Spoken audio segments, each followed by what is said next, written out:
Merhabalar. Yavaş yavaş salon toparlanırken başlayalım isterseniz diye şuraya da konuşabilirim. Şimdi duyuluyor mu? Herhalde şimdi geliyor. Birazdan bağırayım.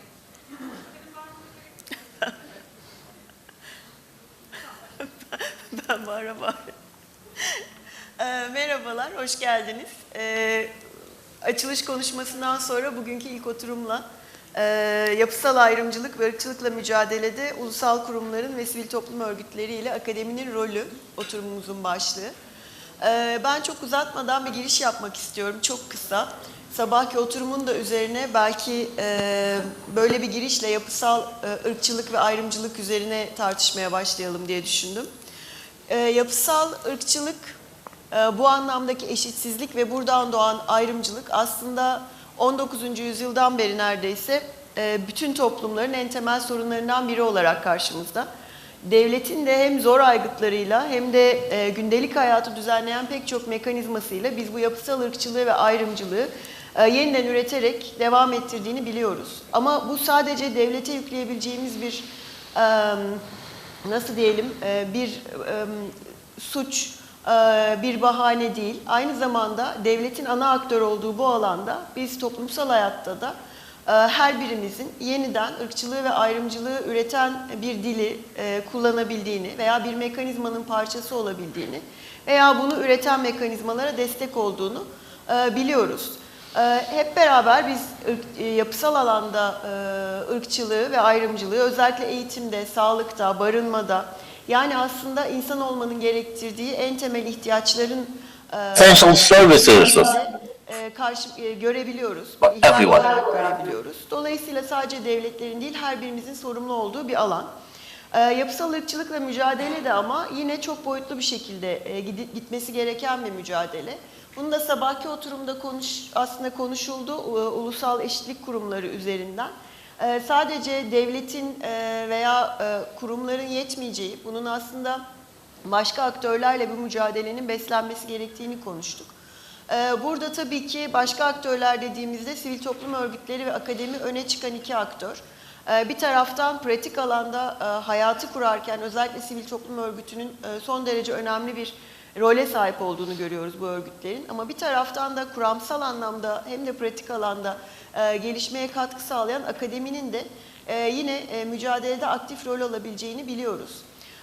Devletin, sivil toplum örgütlerinin ve akademinin bir arada mücadele ettiği güzel örnekler olduğu gibi ilk oturumda gelen sorulardan da sıklıkla karşılaştığınız gibi Türkiye gibi bu çoklu mücadele alanının oldukça daraldığı örneklerin de içindeyiz. Biz bilfiil içinden geçiyoruz. Dolayısıyla Türkiye'de biz ne eşitlik kurumuna dair bir bağımsızlıktan veya dayanışmacı duruşundan veya işbirliğinden bahsedebiliyoruz. Ne de sivil toplum örgütlerinin ve akademinin kendi arasında derinlemesine bir işbirliği geliştirerek alana müdahil olabildiğinden bahsediyoruz.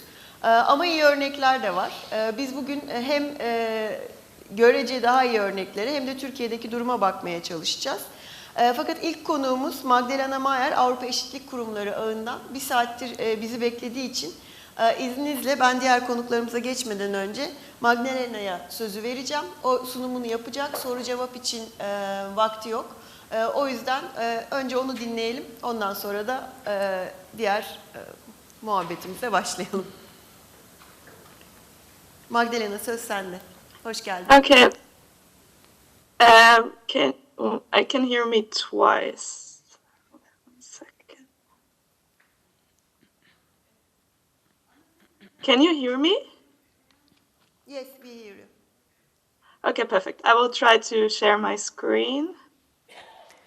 Magdalena, if you turn off your own general voice and you stop hearing the echo. Sorry, I can't Original really voice. understand. If you turn off the original voice, you stop hearing the echo. Okay, Okay, thank you. But we can hear you well, by the way. perfect. And you can see my screen now, also my slides. Yes, we do. Okay, perfect. So First of all, I wanted to say that I'm sorry, but I'm sick, so I won't be able to stay after my presentation. So I am Magdalena Maier. I represent EQUINET, which is the European Network of Equality Bodies. So we, sorry, I can't, one second, I can't move my slides.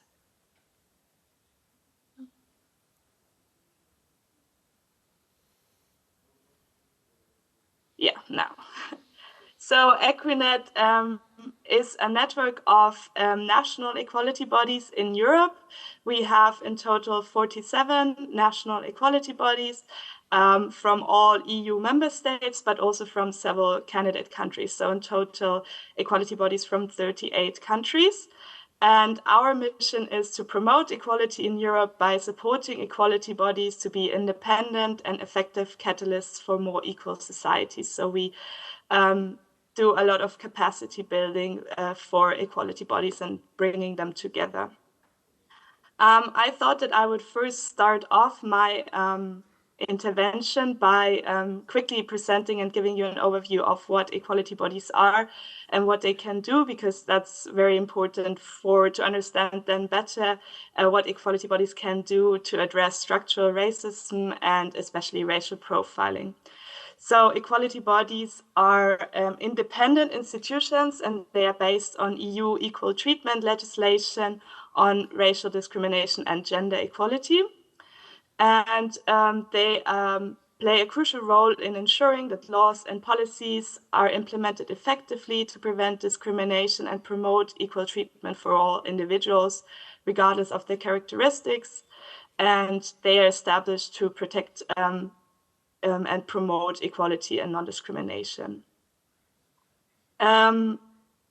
Here you can see what mandates equality bodies have. So these are the grounds they all cover under EU legislation, but then of course there are several member states who set up equality bodies which cover more grounds which they don't need to because of EU legislation.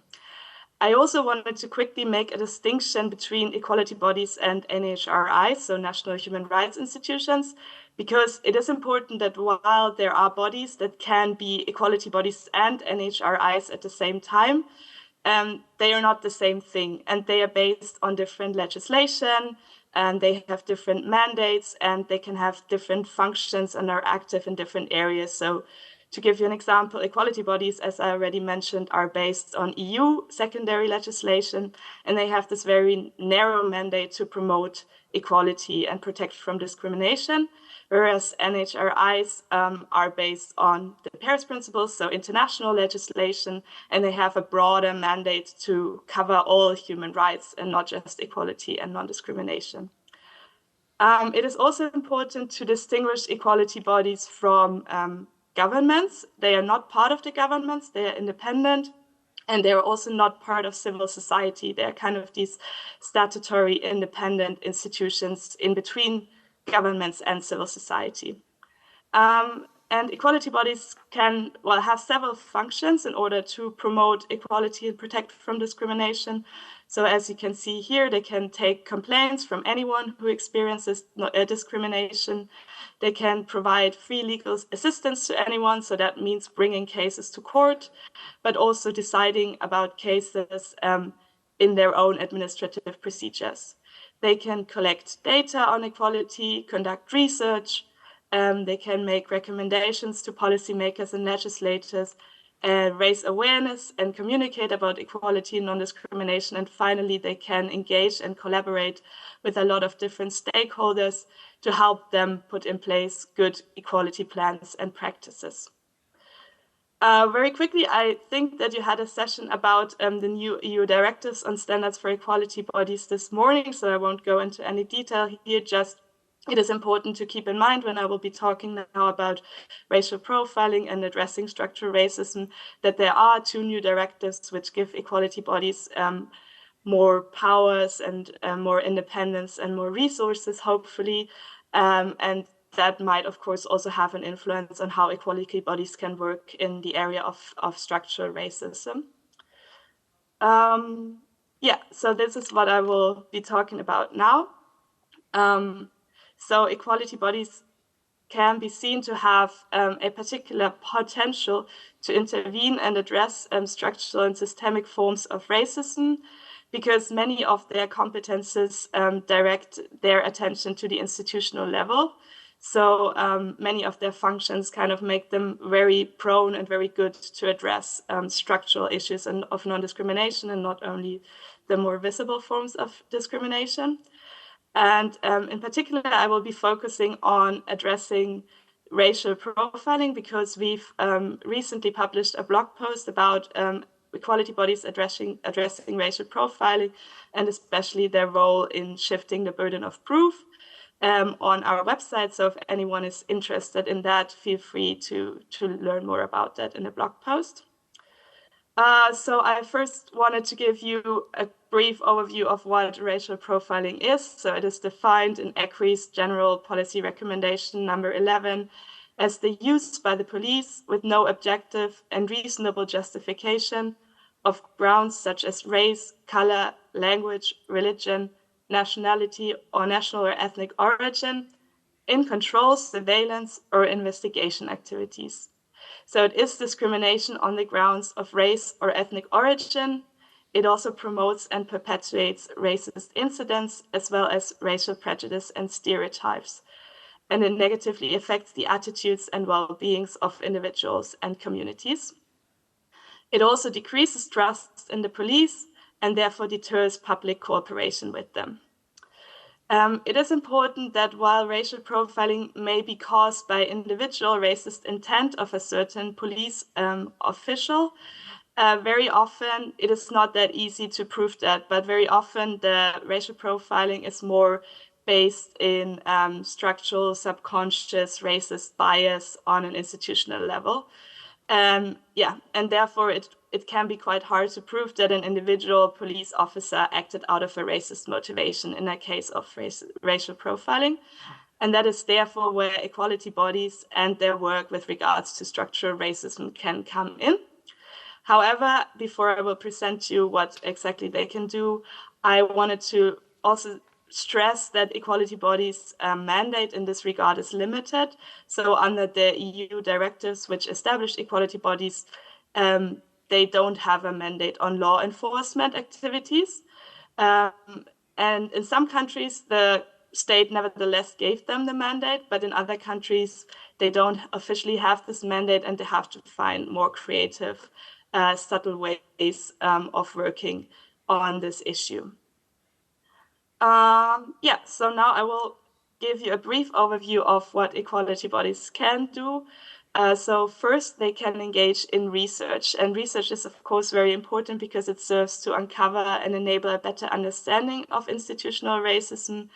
And it generates attention for the issue and its impact on racialized people. And it provides insights into how structural discrimination works within institutions and organizations.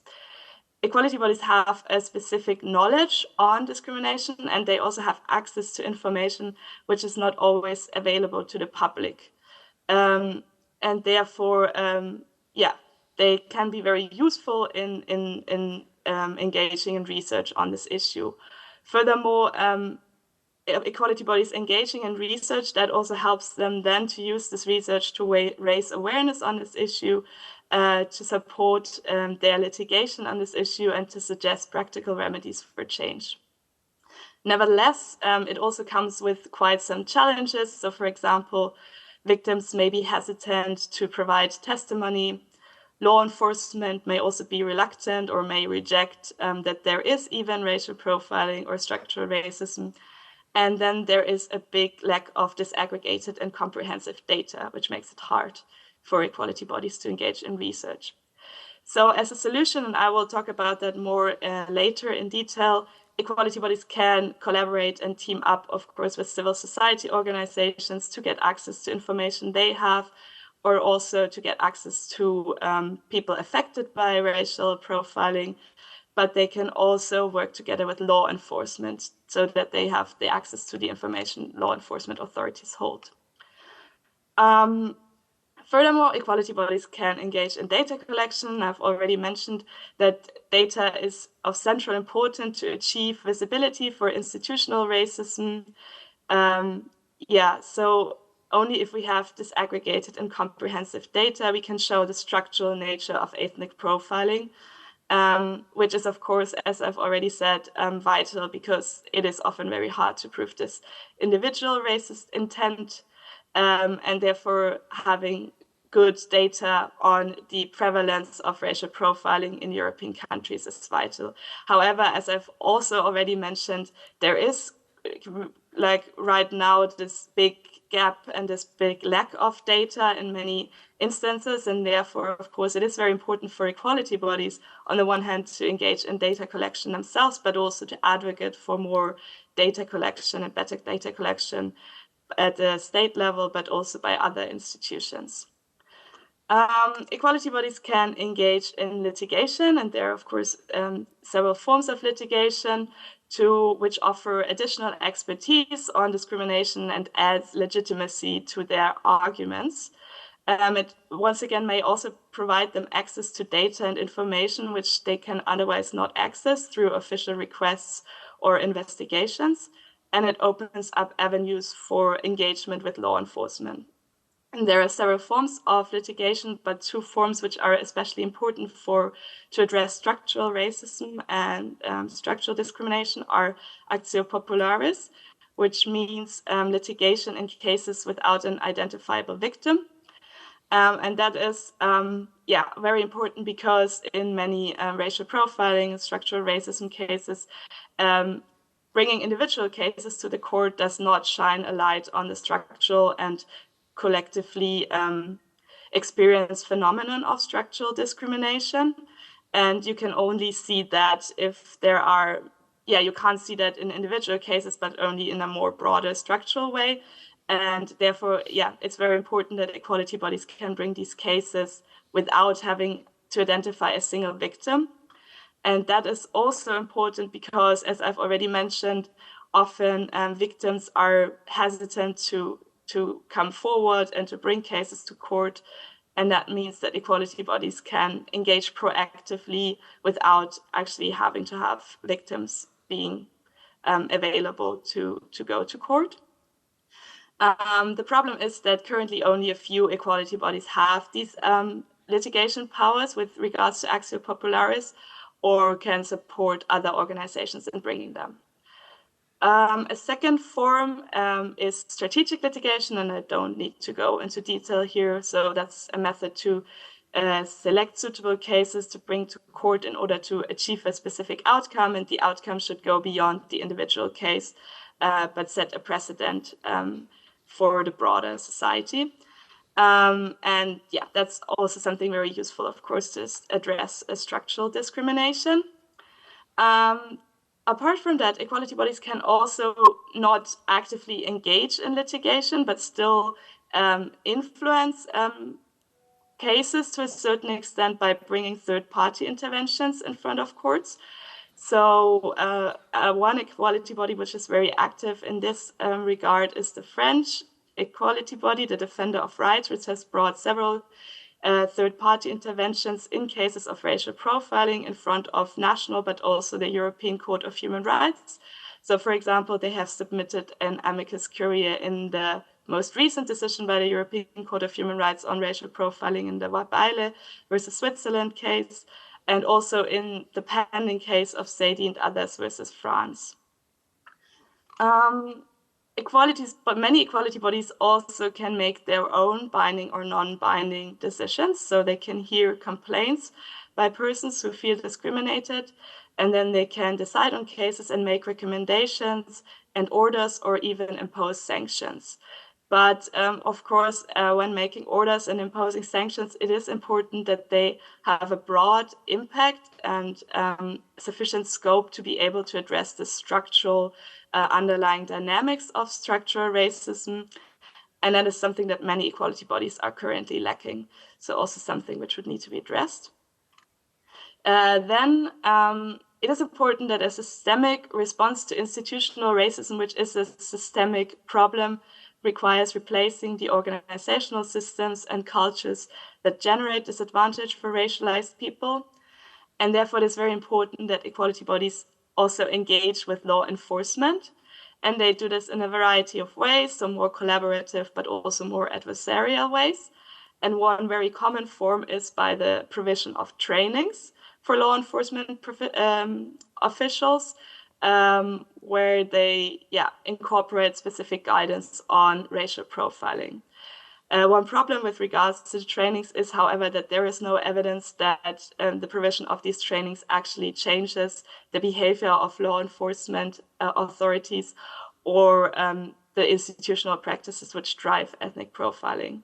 And then also, the provision of trainings might be an easy cover-up for law enforcement authorities to show that they're actually doing something about the topic while they're not really engaged on changing anything on the institutional level. So it is very important to provide these trainings in combination with more longer-term initiatives and also with more adversarial approaches.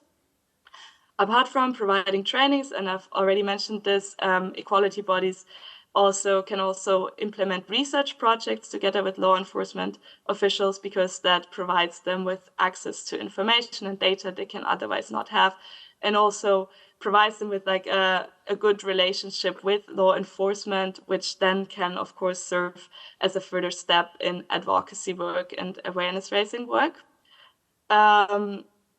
And some equality bodies have also issued guidance and recommendations to the police on how to best collect data and conduct research on ethnic profiling. Nevertheless, it is, of course, also challenging to engage with law enforcement officials who might not recognize the existence of racial profiling or say that that is only a very minor problem, only related to some officers. And it's therefore important, of course, to not rely on that alone. I wanted to give you one example of how such collaboration could look like, and that is from the Netherlands Institute for Human Rights, which developed an assessment framework for civil servants who are responsible for fraud detection. And that was at the request of the Ministry of Interior.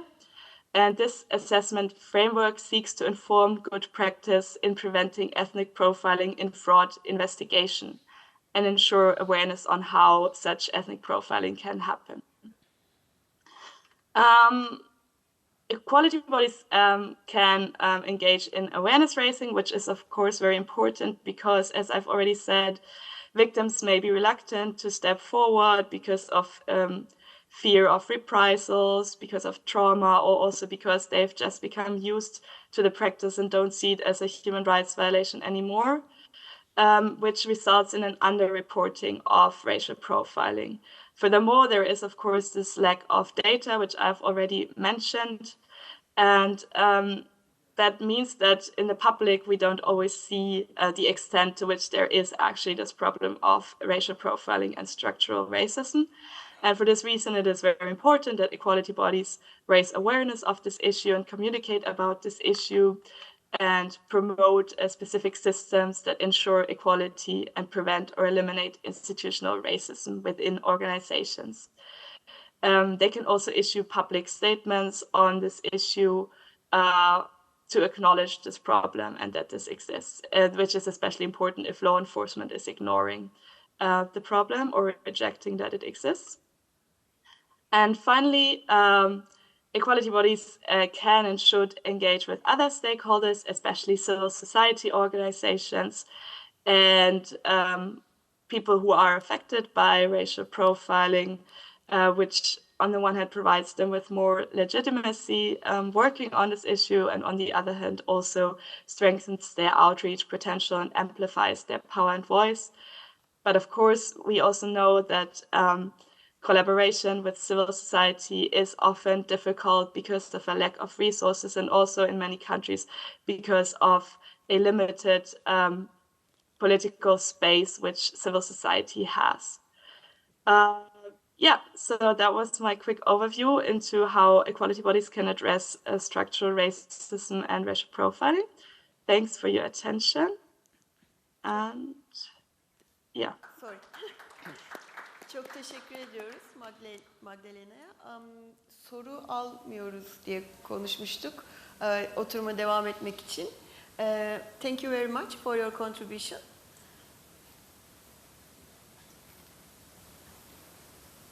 Diyerek devam ediyorum.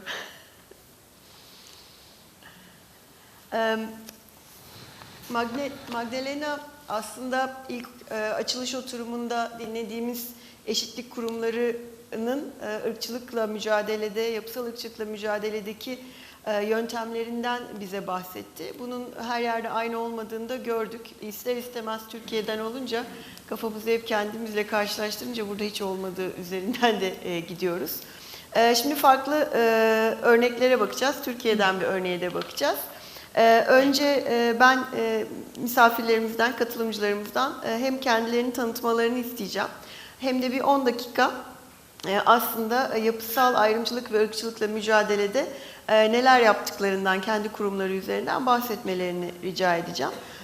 Önce Marcel Lubbers'e sözü vereceğim. Kendisi Utrecht Üniversitesi'nden ve aslında Avrupa Birliği'nin ırkçılıkla mücadeledeki en önemli projelerinden biri olan RISE projesinde.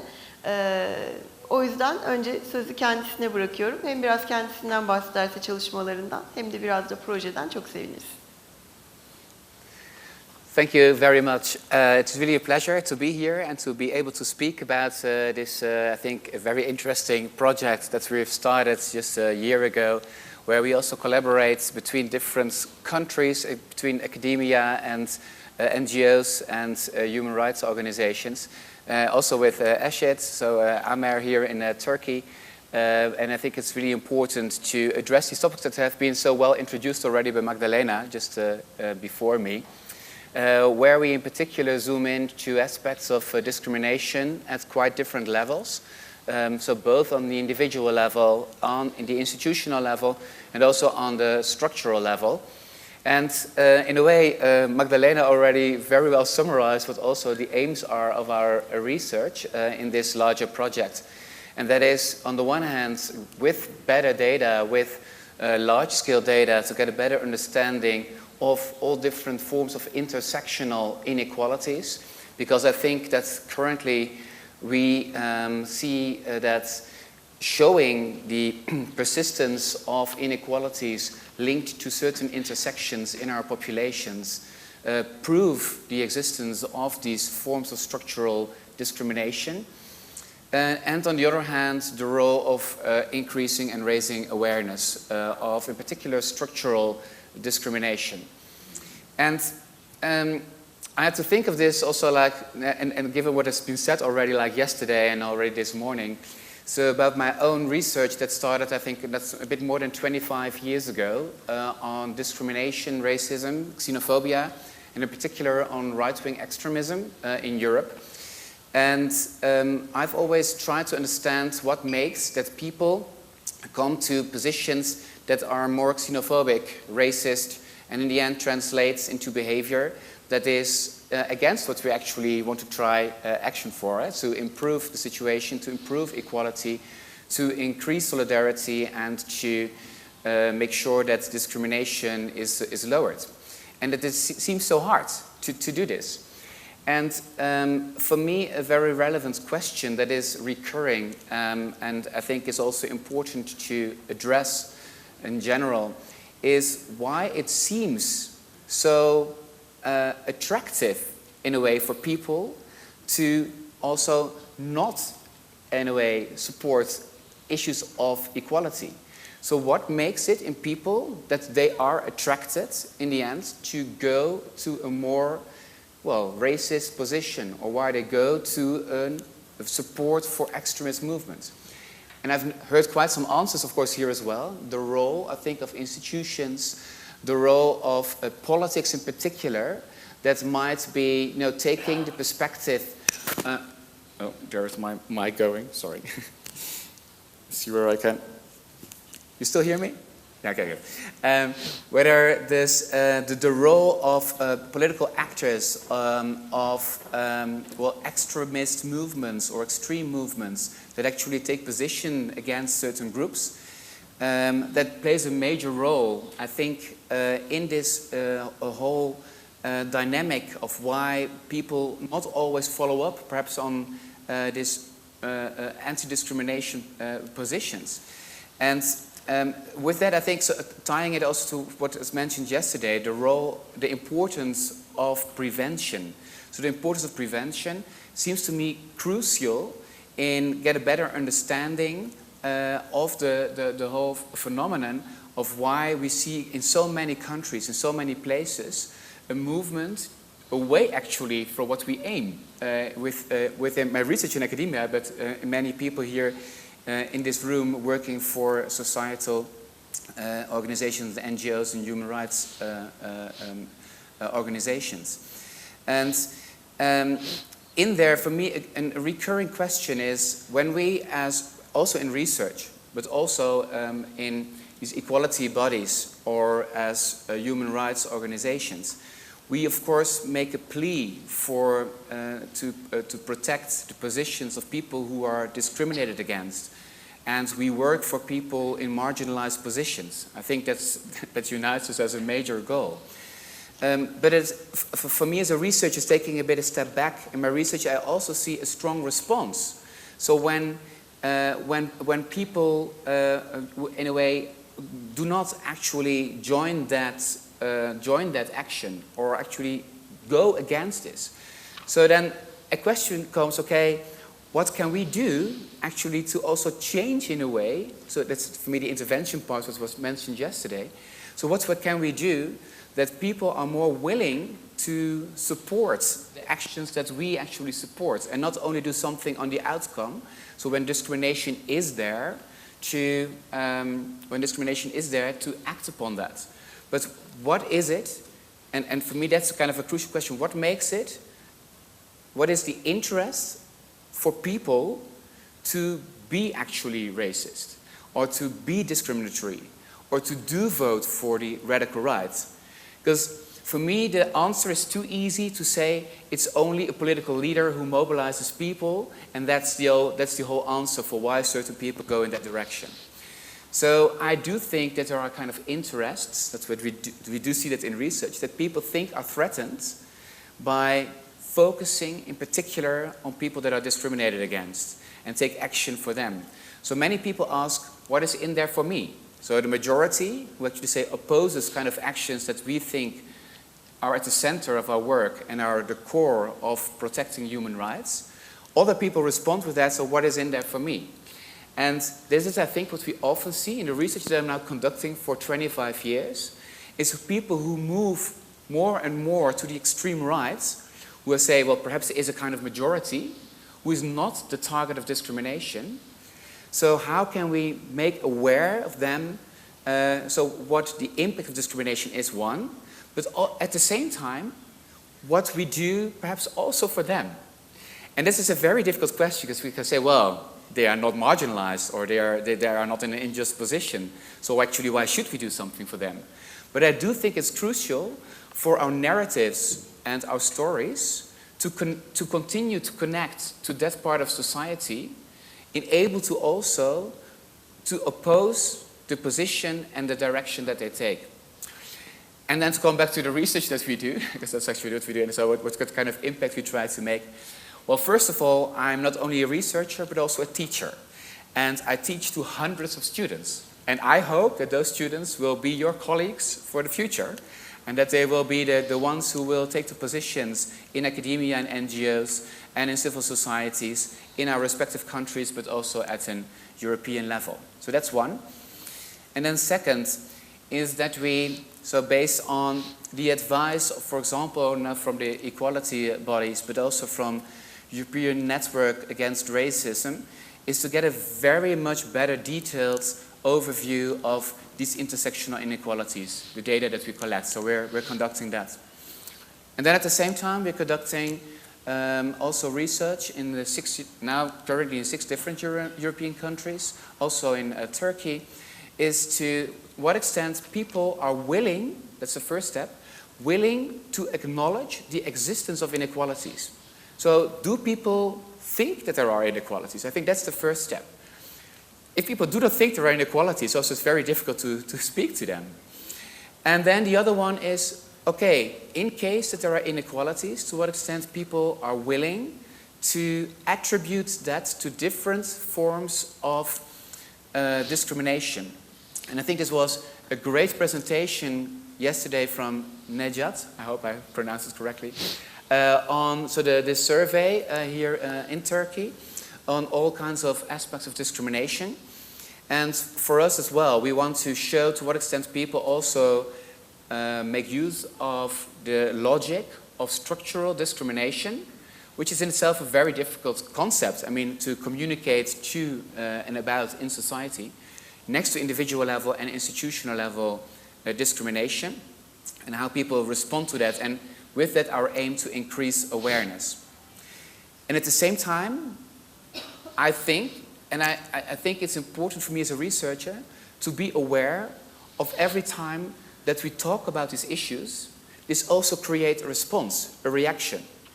I know that in the Netherlands, for example, where I'm based myself, so if I discuss structural racism and structural discrimination, I do get a response of, well, is it really that severe? Or should we really discuss this? Or please, let's go to another topic. Not from us NGOs, of course, not in university from students, but in the general public. They are, perhaps for them it's difficult to acknowledge the existence of it, but also think, okay, but aren't we already doing enough for the target groups? And sometimes it's difficult to balance, to say, well, there is so much discrimination going on. We want to make people acknowledge this, but at the same time, so how can we continue to take the base of the population in Europe that's going more and more to the radical right, to the extreme right, to take them with us into a logic and to support the basic values that are the foundation of our human rights. And perhaps to end, because I would like to link it to our first keynote that we heard this morning. So the crucial aspect of shared values, I think, is so important. And this was mentioned yesterday as well by Aisha, who said on a positive note, so many people do support, that's also what we find in research, do support, that they are against discrimination. They do support the general principles of human rights. But there is this gap, what we see in research, between principles and also implementation. So people actually are willing to support these general ideas, but then, well, not always apply this to their own daily life or what should be implemented, and then ask also what is in there for me. And I think it's important to bring this a bit closer together and make then also, that's what we, perhaps in a final note, study in our project to make kind of actions. So what inclusive narratives we can formulate to build on these important values that are really shared. So it's not only addressing, look, we have discrimination and there is a target group and we should address them, and the whole society to make sure that they also want to take action on behalf of these groups, but to say, okay, we are actually all, no one wants to live in poverty. Everyone can come into a position that they need to flee, or everyone can come into a position that in the end to become a target group of discrimination. And to build with that a more inclusive kind of group that we can speak to. We are now trying in our research to experiment with that, to build these more inclusive narratives and to relate to these values, to see the response. And I have to say, it's not easy. Many people oppose these narratives as well, but we think it is an important step. And for me as a researcher, discussing this with different NGOs, we think this is a crucial role. And I think it is a question of repeating this. And I think this is such a crucial role for many of you. Although you often see this backlash, it is so important to continue and have this long breath to repeat and reiterate these stories over and again to be able to make this more inclusive narrative. That's what I wanted to end with. Thank you. Çok teşekkürler. Aslında benim de sormak istediğim bir sürü soru ortaya çıktı ama şuradan başlayıp Elif'e döneyim. Aslında Marcel'in söylediği bu Hollanda üzerinden söylediği ayrımcılığın olduğunu kabul ediyorlar. Ama onunla yüzleşmek istemiyorlar meselesinin. Türkiye'de biz ayrımcılığın olduğunu kabul ediyorlar, yüzleşmek istemiyorlar meselesinden öteye ayrımcılığın bir hakim konum olarak sarılınan, benimsenen bir konum olduğunu da biliyoruz. Özellikle Müslüman olmayan cemaatler meselesi Osmanlı'dan Cumhuriyet tarihine geldiğimizde. Dolayısıyla da Elif de Hrant Dink Vakfı'ndan aramızda. Onlar da uzun dönemdir Müslüman olmayan Türkiye'deki halklara yönelik ayrımcılığı özellikle basın üzerinden takip ediyorlar. Her birimizin de sıklıkla kullandığı, referans verdiği bir çalışmanın içindeler. Şimdi Elif'e tam da bu noktadan sormak isterim. Hem biraz kendinden bahsedersen hem de neler yapıyorsunuz ve neler yapmayı planlıyorsunuz. Onu konuşursak çok güzel olur. Tabii, çok teşekkür ederim. Merhabalar herkese tekrar. Ben Hrant Dink Vakfı'ndan Elif. Şu anda güncel nefret söylemi projeleri ekibindeyim. Elçin Hoca'nın da dediği gibi hem yazılı basını hem de sosyal medyayı takip ediyoruz aslında. Benim paylaşacaklarım daha çok deneyimsel bir yerden olacak nefret söylemi ve ayrımcı söylem alanındaki izleme çalışmalarına dair. Önce belki çok kısa bir giriş yapayım. Yani Hrant Dink Vakfı aslında 2007 yılında Hrant Dink'in Akos gazetesi önünde öldürülmesinden sonra kuruluyor ve işte pek çok farklı alanda faaliyet gösteriyor. Nefret söylemi çalışmaları da bunlardan biri. Bu izleme çalışmasının kapsamı aslında şu şekilde: Türkiye'deki tüm ulusal ve 500 kadar yerel gazetenin etnik, dini ve ulusal kimliklere yönelik ne şekilde nefret söylemi ürettiği takip ediliyor ve izleniyor. Yani biz tabii ki burada birazcık bizim yöntemimizden bahsetmekte de fayda var belki. Biz tabii ki işte nefret söylemini ayrımcı söylemin altında ele alıyoruz. Yani ayrımcı söylem nefret söylemini de içinde barındıran daha kapsayıcı bir terim bizim için de. Yani aslında her nefret söylemi zaten bir ayrımcı söylem ve bir ayrımcılık. Aslında burada mesela bazen izleme çalışmaları esnasında da şeyi görüyoruz. Özellikle Türkiye dışı bağlamlarda nefret söylemi ifadesinin kullanılması yerine farklı ifadeler kullanılabiliyor. İşte tehlikeli konuşma, toksik dil, nefret içeren dil gibi ifadeler tercih edilebiliyor. Bunda tabii ki işte farklı ülkelerin yasal düzenlemeleri de devreye giriyor. Yani bazen özellikle nefret söylemi ifadesinin kullanılması yasal anlamda bir nefret suçuna işaret ettiği için tercih edilmeyebiliyor. Ama biz Türkiye bağlamında aslında direkt olarak nefret söylemi ifadesinin kullanılmasını önemli buluyoruz. Yani aslında söylem çalışmalarında öncelikle dili ve söylemi değiştirmeyi amaçladığımız için ve ayrımcılıkla da bu yolla mücadele etmeyi amaçladığımız için özellikle Türkiye bağlamında hani değişimin dilden başlayabileceğini ve nefret dilinin yerine kapsayıcı bir dil ve alternatif bir söylem koyulabileceğiyle ayrımcılıkla mücadele etmenin çok etkili bir yöntem olduğuna inandığımız için nefret söylemi kullanmayı tercih ediyoruz aslında. Yine yani bu çalışmalarda belki de en önemli kısımlardan biri de ifade özgürlüğünü gözetmek. Yani bu anlamda mesela her ifadeyi nefret söylemi altında değerlendirmiyoruz. Özellikle hani Türkiye gibi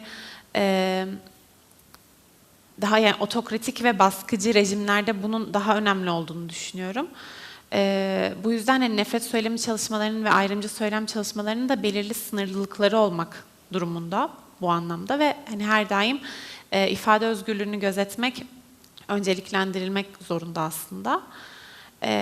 Bu anlamda biz de bu sınırlılıkları şöyle tanımlıyoruz. Yani kendi izleme çalışmamızda öncelikle bir şeyi nefret söylemi ya da ayrımcı söylem olarak tanımlayabilmemiz için orada bir kimlik ifadesinin bir kimlik grubunun olması gerekiyor. Herhangi bir kimlik olmadığında nefret söylemi de olmadığını söylüyoruz. Sonrasında bu kimliğe nasıl yaklaşıldığına bakıyoruz aslında ve daha sonra da işte bu söylemin olası etkileri ve sonuçları ne olabilir gibi düşünüyoruz. Burada tabii ki yani kültürel bağlam içerisinde düşünmek de önemli oluyor. Çünkü işte Türkiye özelinde diyelim ki Suriyelilere yönelik üretilen bir söylemle işte Arjantinlilere yönelik üretilen bir söylemin olası etkileri ve sonuçları aynı olmayacaktır. Bu yüzden bunu da göz önünde bulunduruyoruz. Bir de yine bir sınırlılık olarak aslında kişi, kurum ve devletlere yönelik söylemleri nefret söylemi kapsamında ele almıyoruz. Şimdi böyle bir hızlıca izleme çalışmasının hani bulgularından ve gözlemlerimizden bahsedebilirim. Aslında Vakfın yani 2009 ve 2019 yılları arasında yürüttüğü sistematik bir izleme çalışması var. Bahsettiğim bu yerel ve ulusal gazetelerin tarandığı ve buradaki gözlemlere ve veriye dayanarak ortaya çıkardığı bir kavram var. Değişmeyen ötekiler adı altında. Bu değişmeyen ötekiler aslında 6 kimliği işaret ediyor. Ve bunlar da Ermeniler, Yahudiler, Yunanlar, Rumlar, Hristiyanlar ve özellikle 2014 sonrası Suriyeliler. Aslında yani biz bu gruplara yönelik nefret söyleminin tarihsel anlatılardan beslendiğini biliyoruz ama tabii ki güncel olarak gündemden de besleniyor. Mesela işte bir politikacının ya da toplumsal bir figürün söylemlerinden sonra biz bunun hemen ertesi gününde yazılı basındaki yansımalarını direkt olarak görebiliyoruz. Yani bu bahsettiğim şey böyle güncel, yani akışkan bir gündem de olabilir ama daha sabit bir şekilde de ilerleyebilir. Mesela işte her 24 Nisan civarı Ermenilere yönelik nefret söyleminde bir artış olduğunu gözlemliyoruz. Ya da işte Onur ayında LGBT artılara yönelik nefret söyleminin arttığını gözlemliyoruz her yıl. Ya da işte bu yine dediğim gibi o anki gelişmelere dair de bir değişimi gözlemlememizi sağlayabilir. Mesela işte geçtiğimiz yılki Karabağ Savaşı esnasında tabii ki Ermenilere yönelik nefret söyleminde bir artış gözlemledik. Ya da yine geçtiğimiz yıl Ekim ayında Yahudilere yönelik nefret söyleminde bir artış gözlemledik. Yine geçtiğimiz yıl işte 6 Şubat depremi civarında mültecilere yönelik nefret söyleminde çok ciddi bir artış oldu. Aslında bu izleme çalışmasına dair şöyle de bir veri var. İzleme çalışması ilk başladığında 2009 yılında yalnızca 10 farklı kimlik grubuna yönelik nefret söylemi tespit edilmiş. 2019 yılına geldiğimizde bu sayı 80 farklı gruba çıkmış. Buradan aslında Türkiye'deki nefret söyleminin nasıl bir ölçüde arttığını ve hedefini nasıl genişlettiğini de gözlemleyebiliyoruz.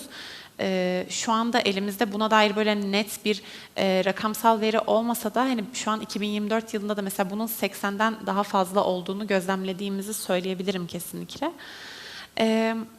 Bunun dışında tabii ki işte nefret söyleminin farklı ya da işte ayrımcı söylemin farklı kurulma biçimleri, üretilme yöntemleri var. Ve bunlar da hepsi farklı kimliklere işaret ediyor. Yani mesela biz bu bahsettiğim gruplar arasından savaş söyleminin en çok Ermenilere yönelik üretildiğini gözlemliyoruz. Ya da işte Suriyelilere yönelik üretilen nefret söyleminin çok büyük bir çoğunluğu dezenformasyona ve işte mülteciler hakkında üretilen yanlış ve hedef gösteren içeriklere dayanıyor. Bunun dışında yazılı basına dair söyleyebileceğim bir başka şey belki de yani her zaman çok saldırganlar ama çok yaratıcı değiller kurdukları söylemlerde. Dolayısıyla böyle bazı trendlere rastlıyoruz. Nefret söylemi aslında hep çok benzer biçimlerde üretiliyor yazılı basında. Bunların işte başlıcaları mesela suçun kimlikle ilişkilendirilmesi olabilir. Herhangi bir kimlik grubunun tekil bir olay anlatılırken kimliğin tümüne atfedilmesi şeklinde karşımıza çıkıyor. Ya da işte biz ve onlar karşıtlığı kurulan bir şekilde haberler yazılmış olabiliyor. Burada da işte mesela örnek vermek gerekirse sıklıkla şey karşımıza çıkıyor. İşte Yunanistan sahil güvenliğini kastederek hani Yunanistan'ın mültecilerle olan yaşadığı olaylar Türkiye'dekilerle karşılaştırılıyor ve onun üzerinden bir söylem kuruluyor. İşte bunun dışında tabii ki daha böyle işte sıfat kullanımı vesaire gibi daha klasik yöntemler var. Yani aşağılama ve hakaret içeren. Burada belki şey de söylemek önemli. Bu 10 yıllık olan çalışma aslında sınırlılıkları gereği sadece etnik, dini ve ulusal kimliklere yönelik nefret söylemini izleyecek şekilde belirlenmiş ve bu yüzden cinsel yönelim ve cinsiyet kimliklerine yönelik bir veri içermiyor. Ama şu anda LGBT artılara yönelik de bir izleme yapılıyor. Ve yani bu mesela 2009 ve 2019 arasındaki 10 yıllık veriye ne şekilde yansırdı bilmiyorum ama ben şu anki güncel verilerimize baktığımda LGBT artılar hep en çok hedef gösterilen ve işte haklarında en çok nefret söylemi üretilen gruplardan oluyor. Özellikle son aylarda işte bu büyük aile platformu gibi gelişmelerden ötürü ya da işte yazın olan işte 2024 Paris Olimpiyatlarından sonra hani bu LGBT artılara yönelik nefret söyleminin çok büyük bir kısmının da translara yönelik olduğunu gözlemledik. Burada genelde yazılı basında kullanılan metot işte yanlış cinsiyetlendirme ya da ölü isim kullanma şeklinde karşımıza çıktı. Burada işte ben buraya gelmeden önce aslında şöyle bir güncel son bir 3-4 aylık veriyi gözden geçirdim. Bu güncel veriye baktığımızda aslında dikkatimi çeken şey gündemden bağımsız olarak yani her dönem hedef gösterilen ve nefret söylemi üretilen kimliklerin aynı olması. Yani mesela son 3 aylık veriyi incelediğimde ben yine nefret söylemi ve ayrımcı söylemin en çok üretildiği grupların Yahudiler, Ermeniler ve LGBT artılar olduğunu gözlemledim. Ve bu üç grubu da işte Rumlar ve Yunanlar takip ediyor. Yani aslında değişmeyen ötekiler olarak tanımlanan gruptaki kimliklere bize gündemden bağımsız bir şekilde de rastlıyoruz izleme çalışmasında. Bazen bu değişmeyen ötekiler olarak bahsettiğim gruba yönelik nefret söylemi ya da ayrımcı söylemi şöyle bir şekilde de takip edebiliyoruz. İşte mesela geçen yıl Ekim ayında İsrail'in saldırıları başladıktan biz hemen sonra Türkiye'deki yazılı basında bunun Yahudilere yönelik nefret söyleminde bir artış şeklinde yansıyacağını öngörüyorduk. Ama aslında belirli bir süre o izleme çalışmasını devam ettirdikten sonra bize ilginç gelen şey şu oldu. Yani çok az miktarda da olsa Filistinlilere yönelik de bir nefret söylemi gözlemledik. Yani bu bizim mesela çok da beklemediğimiz bir şeydi o durumda. Daha sonra işte yani bunun neden olduğunu incelemek için işte haberlere tek tek baktığımızda Filistinlilere yönelik nefret söylemi içeren tüm haberlerin Filistin'in Ermeni soykırımını resmi bir şekilde tanımasından kaynaklı olduğunu ve bu yüzden işte yani kesişimsel bir şekilde hem işte Filistinlilere hem Ermenilere yönelik bir nefret söylemi üretildiğini haberlerde fark ettik. Yani bazen böyle mesela o anda işte o kimlik grubuna yönelik bir gündem olmasa da farklı bir yerden de bu değişmeyen ötekiler olarak adlandırıldığımız gruba yönelik bir nefret söylemiyle karşılaşabiliyoruz. Aslında yazılı basınla alakalı kısmına burada kalabilirim. Tamam, ben bir tur daha döneceğim. Tamam. Çünkü belki eksikleri orada tamamlarız. Çok sağ ol. İzninizle ben bir tur daha dönüp ondan sonra salona bırakacağım sözü. Marcel'in söylediği bu birlikte mücadeleye nasıl çekeriz sorusunda benim için ne var diye soruyorlar demişti. Ben bir de şuradan sormak istiyorum kendisine. İşte aşırı sağa kayan veya kendisini ırkçılık üzere yani açıkça ırkçılık yapan bireyleri birlikte mücadeleye çekerken şu soru da önemli değil mi? Bir taraftan benim için ne var diye soruyorlar. Ama o sorunun da altında ne kaybedeceğim sorusu da önemli bir soru bence. Çünkü bütün yapısal eşitsizlikler aslında ırkçılıkta dahil olmak üzere imtiyaz rejimleri üzerine kurulduğu için evet bu mücadelede benim için ne var, ne kazanacağım ama bir taraftan da ne kaybedeceğim sorusu da sanırım son derece önemli. Buradan yola çıkarsak şöyle sorayım, tam da bu iki soru üzerinden gidersek siz pratikte projenizi uygularken, bu farkındalığı arttırmaya çalışırken gündelik hayatta ne tip sorunlarla karşılaşıyorsunuz? Sizi en çok ne zorluyor? Bu yüzden de geleceğe doğru perspektifinizi nasıl oluşturuyorsunuz diye sorayım.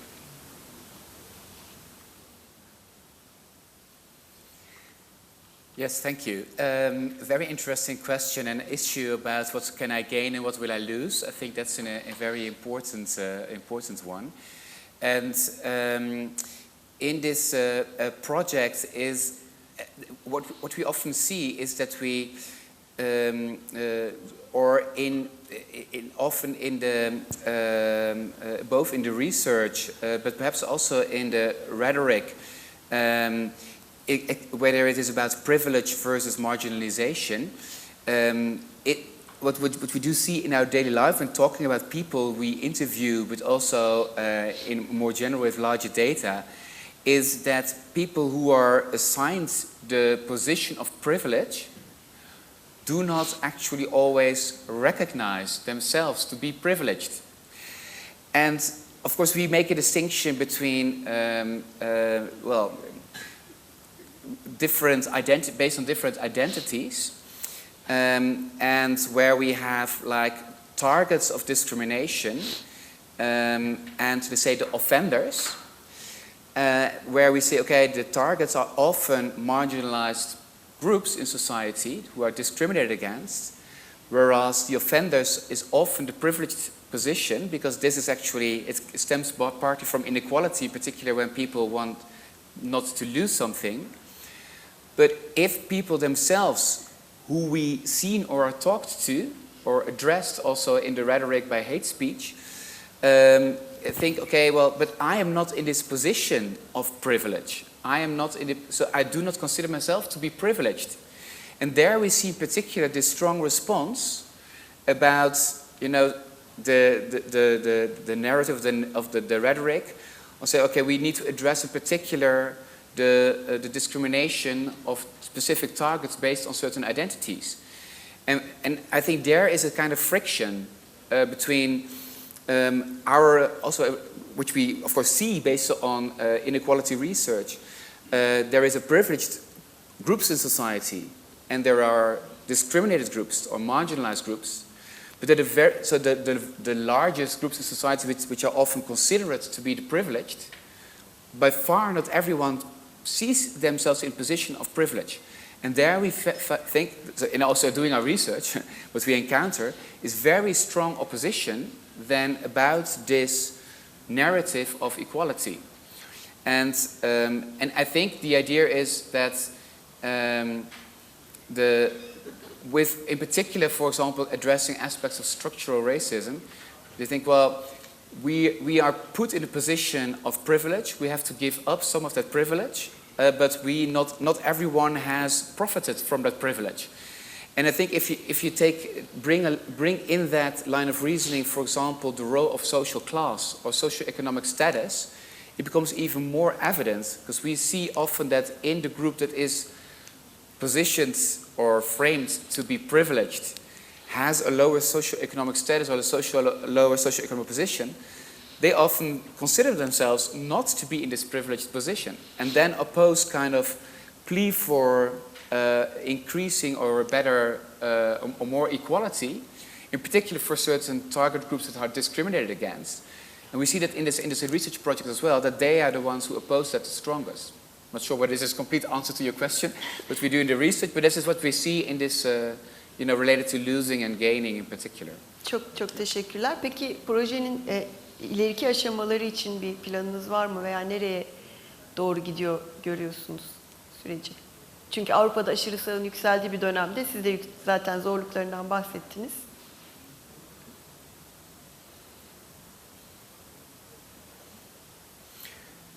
That's a very important question that we try to address in the project. So our crucial question is one to get a better understanding of what boundaries that people make become when most relevant for whom. And what we do find is extreme right and right-wing parties, just like what you mentioned in your hate speech research, is they focus on certain boundaries in society, mostly directed to the identities of groups that are the target of discrimination that we address in our work as researchers and NGOs. The question is, are there also opportunities for more inclusive group thinking or inclusive ways of addressing people. And we are experimenting with that to say, okay, we're researching the values that were discussed this morning and the narratives that we can relate to that also address people who perceive to be not privileged in a privileged group. And how we can actually join, a kind of create interests that are shared among people that are discriminated against and the ones actually who are in a less privileged position in the privileged groups. So we're experimenting with that. And we see all the time, so once extremist or radical groups are able to monopolize these aspects of migration or xenophobia or make it the center of the attention, people get more concerned about this and also more likely to act on it. But if we are able to create narratives and continue our story about the values that we share, we often see that the attention goes away from these boundaries that are so relevant in those hate speeches, and that then other aspects become more important for people. And for example, we think and see that's promising to focus more on a shared socioeconomic position that people might be in, where they actually are sometimes in the same position as the ones that they target. And we are experimenting with it. It's not easy. It doesn't really resonate very easily, but we do think it's promising. We do see some signs of promise there as well in our vignettes and in our experimental studies. Çok teşekkürler. Elif'e döneceğim. Şimdi bir tur daha, sonra size bırakacağım soruları. Bu değişmeyen ötekiler meselesi sanırım en kemikleşmiş sorunumuz. Çünkü Türkiye'de hani yapısal anlamdaki bu eşitsizlikte milliyetçilik ve ırkçılık aslında toplumsal hayatın şekillenişinde. Tam da bu noktadan baktığımızda bir şeyden bahsettin. Artan kutuplaşma ile birlikte aslında nefret söyleminin hedefi olan gruplarda bir artıştan bahsettin. Ama buradan ben biraz oturum başlığımıza geri döneceğim. Hrant Dink Vakfı olarak mesela devlet kurumlarıyla işbirliği veya akademiyle işbirliği söz konusu olduğunda nasıl bir portre ortaya çıkıyor? Bunun dönemsel bir farklılığı var mı? Ve sizin çalışmalarınıza nasıl yansıyor? Tabii. Öncelikle şeyi söyleyebilirim belki, yani şimdi biz söylem odaklı çalıştığımız için aslında işbirliği kurmak, yani tüm konferans boyunca da konuştuğumuz gibi bizim için çok kritik bir öneme sahip. Yani ancak bu şekilde yaratılabilecek bir etki, yani daha kapsayıcı bir hale ve daha ulaşılabilir bir hale geliyor belki. Bu açıdan mesela özellikle üniversitelerle, akademiyle işbirliği içerisinde olmak çok büyük bir öneme sahip. Benim şu anda parçası olduğum projede aslında iki üniversite ortaklığıyla yürüyor. Boğaziçi Üniversitesi ve Sabancı Üniversiteleri. Bu tabii şey gibi bir etkisi de oluyor. Yani daha interdisipliner bir şekilde ele alabiliyoruz tüm bu mevzuyu. Bu da işte günün sonunda tabii ki de o yani kapsayıcılığı arttıran bir şey oluyor. O açıdan faydalı oluyor.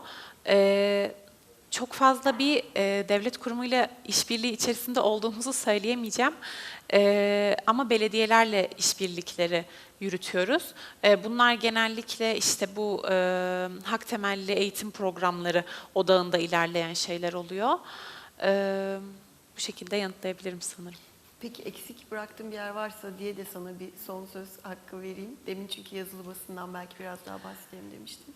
Yo, yazılı basından biraz daha bahsetmem, iyiyim. Tamam, peki o zaman salona dönüyorum. Çünkü vaktimiz de daralıyor. Peki. Buyurun.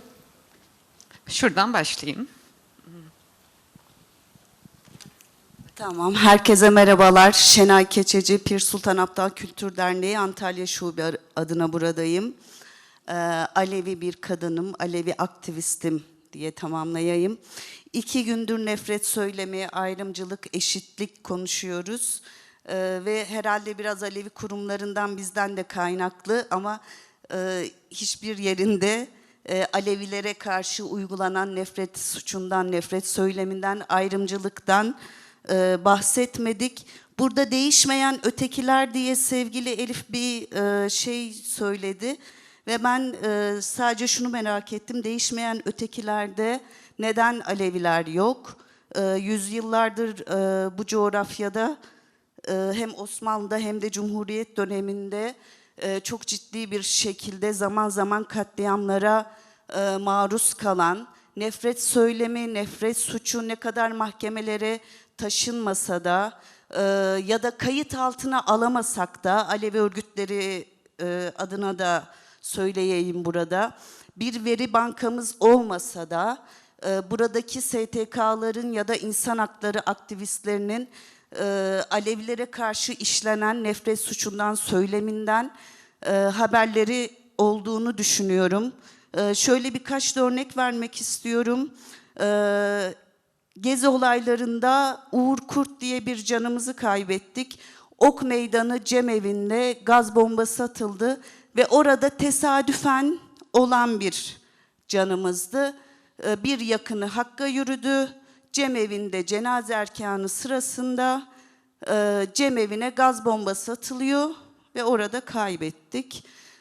İşte bu ülkede Malatya'da bir hastanenin yemekhanesinde çalışan Alevi bir kadına senin elinden yemek yenmez deyip satırla vurdular. Gazetelere yansıdı. İşte bu ülkenin bir doçenti daha çok yakın bir tarihte, hangi üniversitedeydi hatırlamıyorum ama sosyal medyasından Alevi bir kadını ... istiyorum diyerek yayınladı.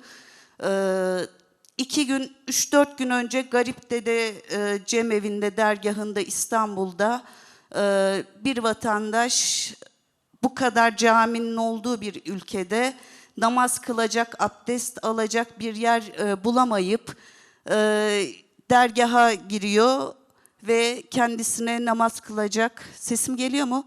Abdest alacak bir yer soruyor ki bunun biz çok böyle bilinçli yapıldığını düşünüyoruz. Çünkü biz hiçbir zaman bir camiye gidip de biz burada cem yapacağız demiyoruz, demedik de. Herkesin inancı kendine, herkesin bir ibadethanesi var ve olduğu yerde yapılsın. Ve biz aslında bu toplantılara başlarken ilk toplantımızda sevgili Seda bir şey demişti. Aleviler demişti görünmeyen bir ayrımcılık yaşıyorlar ve o günden bugüne geldiğimizde bu toplantıda da şunu fark ettim.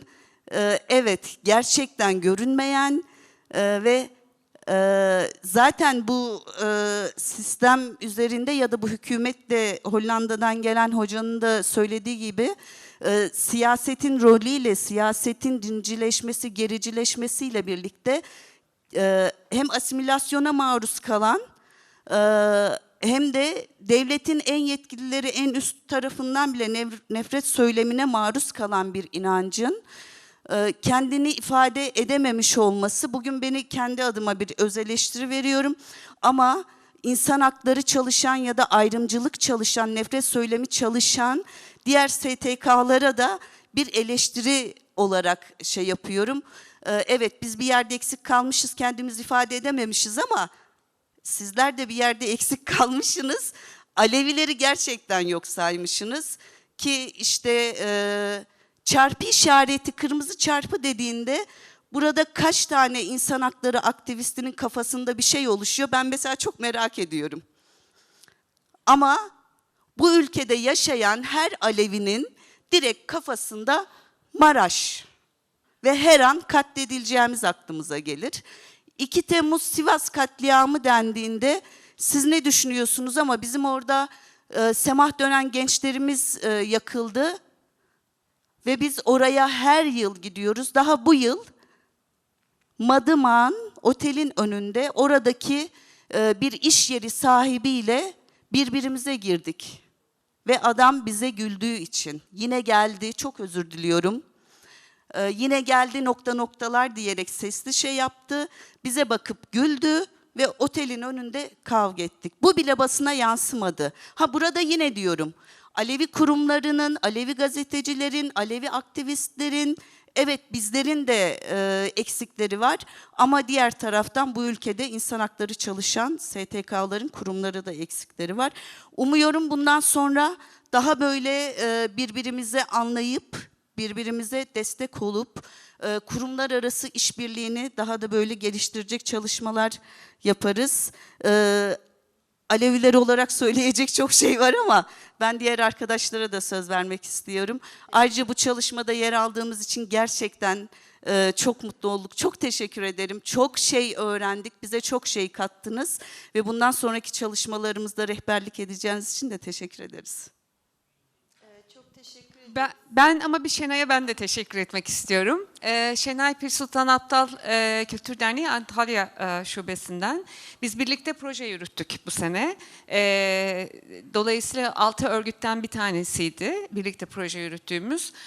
Belki hani bugün oradan değil ama buradan katılma şansı buldun. Biz de kusura bakmayın diyerek kendimize eleştiriyi alıyoruz. Çok teşekkürler konuşmayı yaptığın için de deyip ben farklı soru olan ise şöyle... Birkaç soru toplayıp öyle gidelim. Burada Tamam. Elif'e şu soru geldi diye ben hani çıkarayım. Aleviler bu izlemede neredeydi? Hani o soruyu aklımızda tutalım. Bir iki soru daha alıp. Sorusu olan. Şöyle geleyim mi? Tamam. Hello, Marcel. First, you're very welcome. My question is to you. That's why, I wanted to continue in English. I hope it's not a problem for listeners in Turkish. Your contributions and highlights about the inclusive discourses was very actually important for us, because especially as the civil society experts, our main problem is that in Turkey, the main motivation that push people to far-right views or parties is that actually they also have they feel threatened about their basic rights. They think that it's grabbed by especially migrants and refugees, both in the sense of identity, I mean deterioration of Turkish identity, but in the sense of they are actually losing their economic rights, their demographic priorities and etc. And unfortunately, sometimes that emphasizing the equal rights and the inclusive discourses is not working for us, especially in the advocacy campaigns. That's why I really wonder what is the coping mechanisms, especially for this inner fears that you face with the participants in your research, because we are also aware that one of the main motivations behind the European, rise in the far right in the European countries is also the lose of European identity and the threats. So if you can provide contributions, we will be really happy. Thanks a lot. Bir soru daha alıp dönelim konuklarımıza.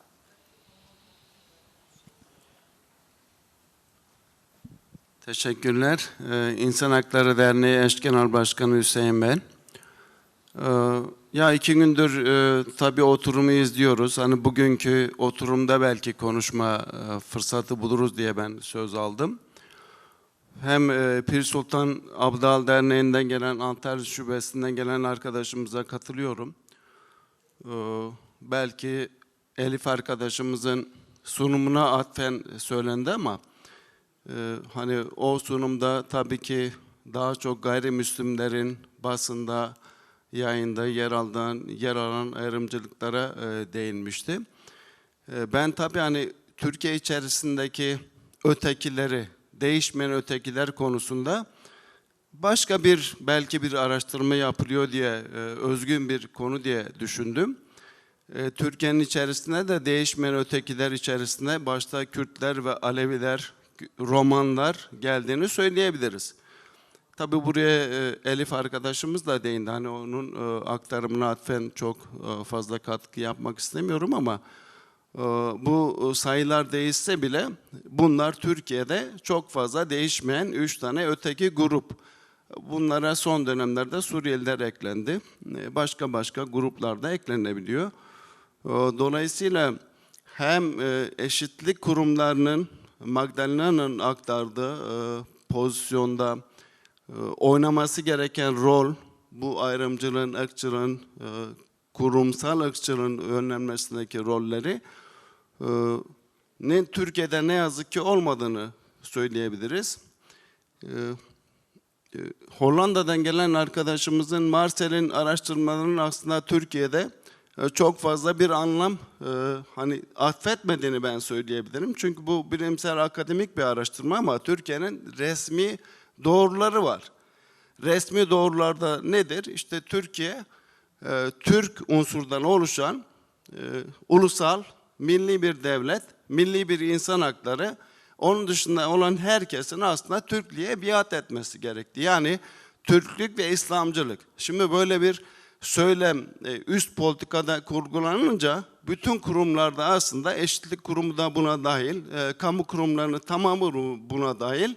Dolayısıyla bunlar ona göre pozisyon alıyorlar. Mesela biz Eşitlik Kurumu'nun, Türkiye İnsan Hakları ve Eşitlik Kurumu'nun istişare kuruluna katılan bir kurumuz, bir örgütüz, insan hakları örgütüyüz. Maalesef ki bizi halen çağırabiliyorlar. Hani böyle bunu söylemek istiyorum çünkü burada yüzlerce STK var ama onları bir şekilde çağırmıyorlar ama İnsan Hakları Derneği'ni çağırabiliyorlar.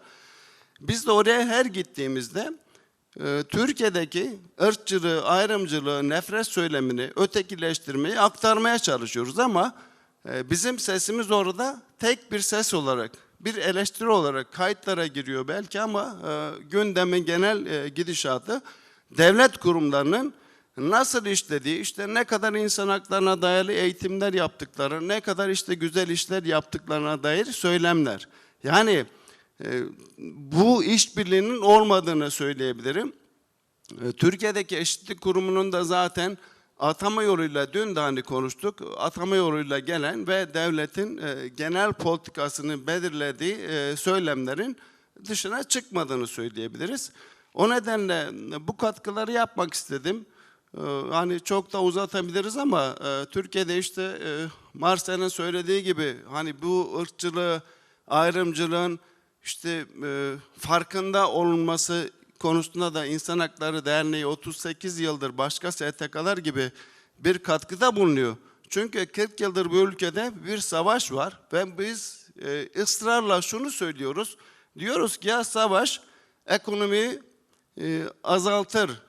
Size dağıtılması gereken, emekçiye verilmesi gereken, sosyal yardımlara verilmesi gereken bütçeyi sizden alır, silahlara yatırır. Bak bunun farkına varın, bu yoksulluktur dediğimiz zaman işte ne savaşı diye karşı karşıya kalabiliyoruz. İşte siz örgütleri destekliyorsunuz ya siz şu örgütleri destekliyorsunuz diye aynı zamanda Türkiye Ceza Kanunu'nda var olan bölge ve ırk farkı gözeterek toplumu kin ve nefrete tahrik etmek suçundan biz cezalanabiliyoruz. Dolayısıyla böyle işlerin tersine döndüğü bir coğrafya yaşadığımızı söyleyebilirim. Teşekkürler. Elçin hocama da sabrından dolayı teşekkür ederim. Sağ olsun. Estağfurullah. Biz teşekkür ederiz. Şöyle yapalım. Çok az vaktimiz kaldı.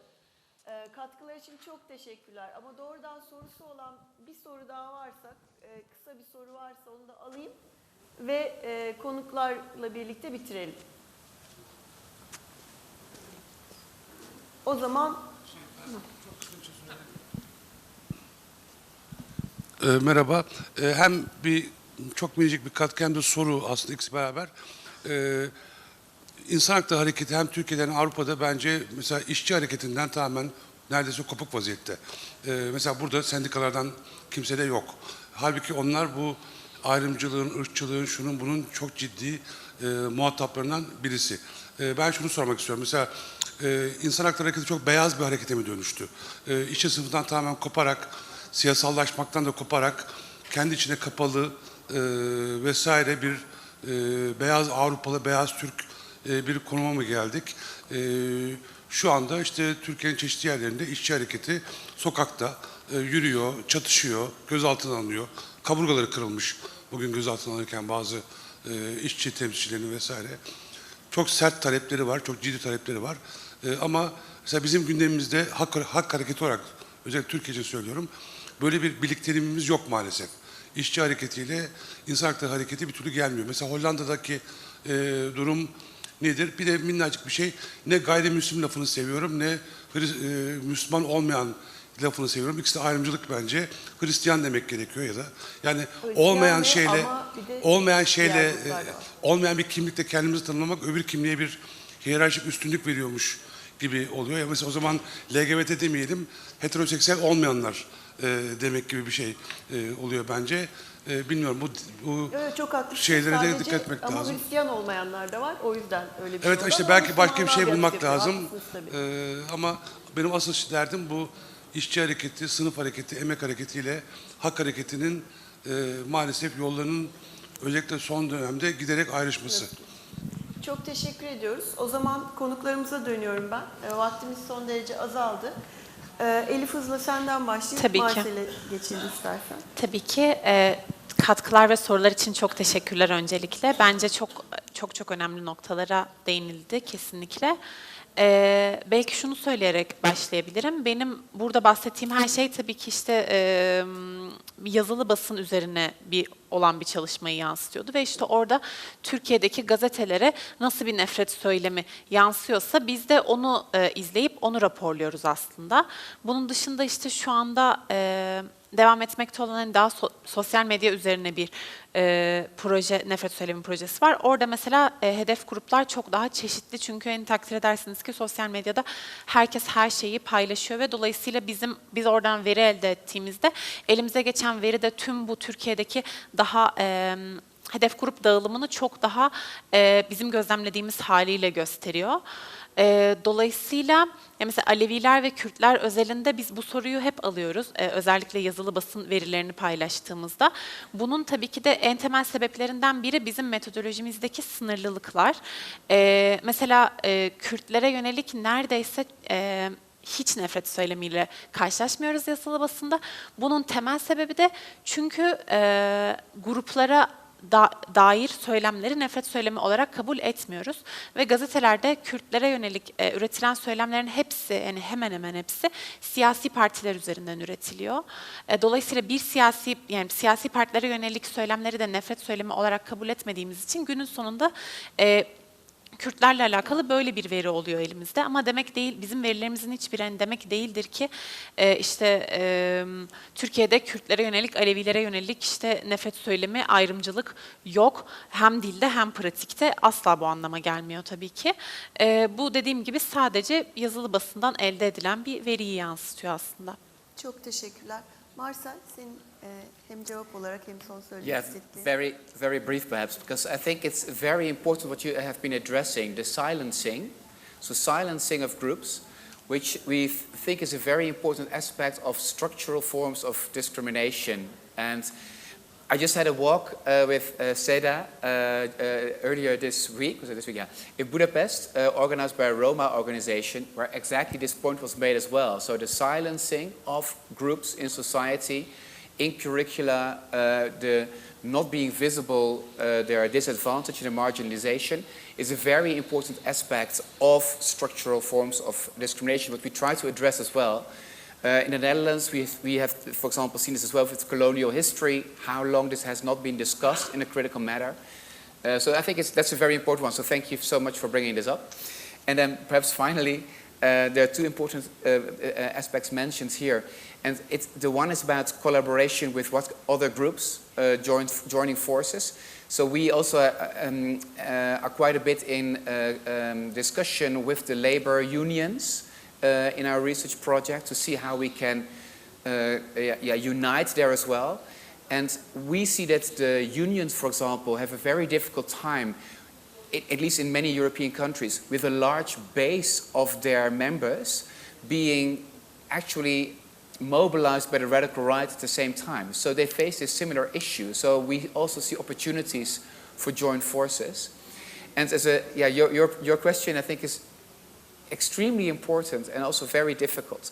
But as a short, perhaps final word, and to give it a thought and to think about this, is what we see is so sensitive is how we as academics and NGOs, how we position ourselves against this group. And well, in a way you can say, well, we message often we are on the right side, you are on the wrong side.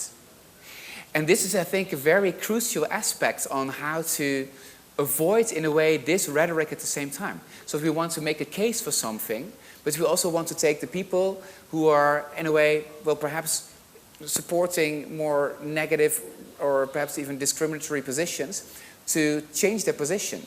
But how to reach out to them is very difficult. But we do see in research that, well, no, stating that they're not doing the right thing doesn't create them to come in our side. So I think this is a very important message for me all the time, to continue to think, okay, how can you do action, but at the same time not remove further a certain part of society from our case. But I'll leave it at that. Yeah. Çok teşekkür ediyoruz konuklarımıza da, katılımcılara da. Burada sona erdiriyoruz bu oturumu. Sedacığım. Çok teşekkürler tüm katkılarınızdan dolayı. Programda küçük bir revizyon oldu. Ben onu hatırlatmak istiyorum programımızın sarkmasından dolayı. Ara vermeyeceğiz. Öğle arasına çıkacağız şimdi. Tam 1 saat sonra 2'de diğer oturumumuz başlayacak. Bu arada otelde kalanlar için bir de odalarını boşaltması gerekiyor bu arada, bu sürede. Ben herkesi 2'ye 5 kala burada bekliyorum. Çünkü 2'deki oturumumuzun başlaması ve saat 4'de salonu boşaltmamız gerekiyor.